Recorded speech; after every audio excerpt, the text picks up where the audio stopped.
Hello dear student, welcome. अभी next topic हम लोग पढ़ रहे हैं।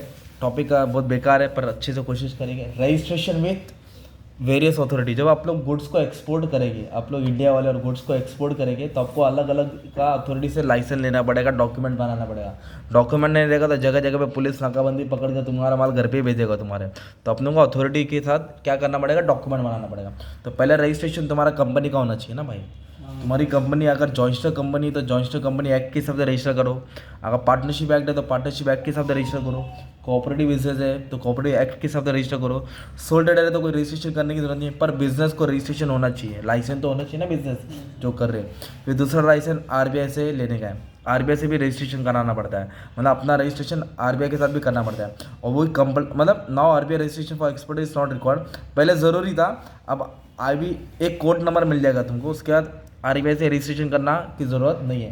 पहले कंपलसरी था, अभी नहीं है, पर आपको लिखना पड़ेगा, मार्क्स मिलेगा ना यार। हाँ, फिर बोला है ये मेन बंदा है DGFT, directorate general of foreign trade. ये वो है ऑफिसर है जिससे तुमको रजिस्ट्रेशन कराना है, ताकि ये तुमको ये नंबर देगा, आईसी नंबर देगा।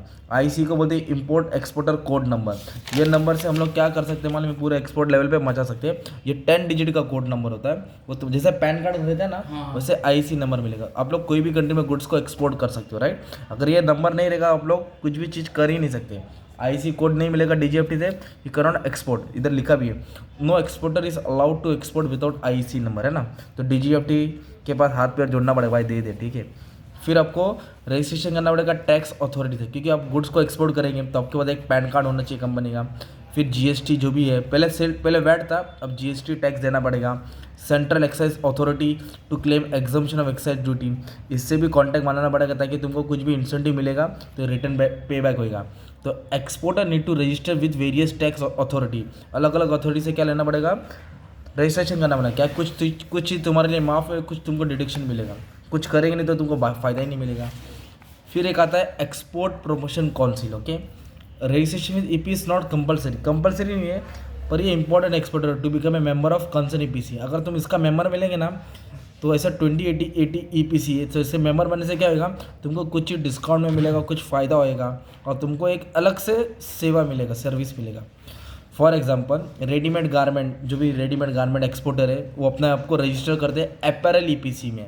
तो एक्सपोर्ट ऑफ इंजीनियरिंग गुड में रजिस्टर इंजीनियरिंग ईपीसी, तो ताकि इसके अंदर तुम्हारा चीज़ जाएगा और अच्छे से देखभाल होएगा। एक ये होता है। अभी registration with commodity boards. Commodity boards का मतलब होता है कि तुम्हारा चीज़ कौन सा है, coir, coffee, rubber, spices, T, tobacco. They made register with respected commodity board. अगर तुम्हारा टोबैको है तो तुम्हारा वही चेन में तुम्हारा चीज़ सप्लाई होगा, राइट। तो इसका मतलब क्या था, CB develop and promote agriculture related commodity. ये एग्रीकल्चर रिलेटेड कमोडिटी के रहता है। तो an application must be submitted to RCMC, मतलब इनको सबमिट करना पड़ेगा 40 कॉपी ऑफ आईसी, ताकि तुम्हारा जो गुड्स है वो कौन सी कैटेगरी में आता है, ताकि उसके लिए एक अच्छे से प्रॉपर ट्रांसपोर्ट का अरेंजमेंट हो जाए। ये लोग देख करके देंगे तुम्हारे लिए। फिर एक और अरेंजमेंट करने का तुमको FIEO। ओके, FIEO कौन होता है, जो एक्सपोर्ट मेंबरशिप होता है। तो इससे आपको मेंबरशिप लेना पड़ेगा, एक स्टेटस मिल जाएगा कि आप एक फॉरेन ट्रेडर हो, इंपोर्ट एक्सपोर्ट करते हो, और इसका रजिस्ट्रेशन कंपलसरी रहता है ताकि तुमको कस्टम और सेंट्रल एक्साइज ड्यूटी मिलेगा, ठीक है।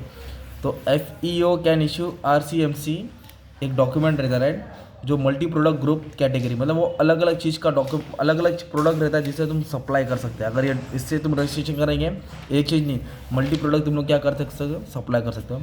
और भी लोग कहते हैं तुमको क्या करना है, रिश्ता कायम करना है, जैसे कि रीजनल चैम्बर ऑफ कॉमर्स जो तुमको डेटा सप्लाई करेगा।